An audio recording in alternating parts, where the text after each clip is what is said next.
Before we get to review, let me start off by saying that while I am a fan of the Teenage Mutant Ninja Turtles, Rise of has not been my favorite iteration so far. The characters look nice and the animation was great, but I was never really a fan of the personalities of the characters. The characters themselves all acted way too much like just one singular Mikey, and in addition to that, the overall storyline just wasn't as engaging as I'd like it to be. But we're not talking about the show today, we're talking about the movie, which appears on Netflix. And I have to say, that Netflix did help change my opinion of Rise just a bit. Teenage Mutant Ninja Turtles the movie takes place following the Turtles, along with Casey Jones from the future, April O'Neil, and Master Splinter taking on the Krang. The Krang, like most iterations of the TMNT, seeks to take over the world using the Technodrome, and it was no different here. The plot itself was pretty simple, however the acting we got from all these characters was stupendous.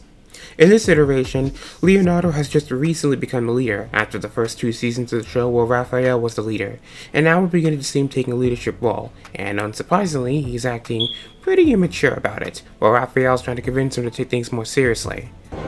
Find the key, stop the Krang. But Sensei! Say it! Watching Leonardo grow up and eventually become the leader he was supposed to be by the end of the movie was pretty exciting, and the other turtles managed to get some pretty good moments as well. Raphael got turned over, so watching him and Leonardo fight was pretty emotional. Michelangelo and Donatello also got pretty amusing moments themselves. They weren't quite as high-strung as Raph and Leo in this movie, but they still got their moment to shine. Although that Deus Ex Machina thing with Michelangelo in the end was still kind of weird, but I'll just leave that be.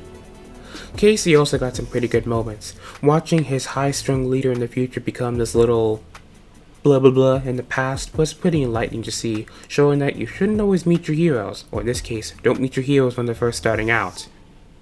And even though we only had this version of Casey for a movie, I think he's becoming my favorite version by far. He's serious, but can also be a bit clumsy, but also has a strong sense of justice, just like Casey should have.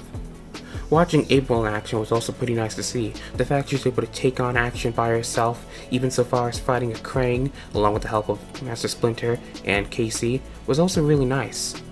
Of course, I don't think all of the characters utilized properly. First, there's Master Splinter, who became way too much of a joke during the course of the series, and is still kind of a joke now. He was a little important at the beginning where he detailed the history of the Krang, and then that was pretty much it. He didn't do much else. He wasn't even a part of the final battle.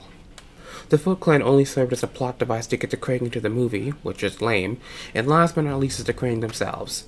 I do think the 3 Krangs we got were pretty good, however the motivation stunk. A society for the strong? Where have we heard that before?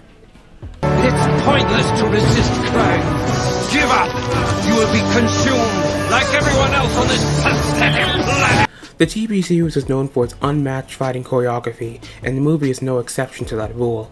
The fight scenes in this movie were absolutely stunning. I was on the edge of my seat the entire movie. A particular favorite of mine was the final battle between Leo and the Krang. Watching that fight scene come together after everything those two have gone through, it was absolutely stunning. The movie was also chock full of jokes and meta humor, which I thought was pretty amusing. My particular favorite one was that little fourth wall breaking moment Leo had where he said, "This better be the poster for the movie or someone's gonna be in trouble." That's just me paraphrasing, but still, that was pretty humorous. Overall, Rise of the Teenage Mutant Ninja Turtles movie is an action-packed movie full of humor, great action, and wonderful story, with a bit simple, and also some pretty great TMNT history packed into it.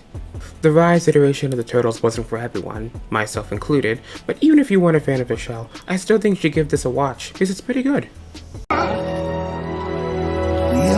Yes! Hey guys, thanks for watching. If you like what you saw, try to give a like or leave a comment. If you didn't like what you saw, try to leave me some feedback to see in ways I can improve. Thank you. Have a nice day.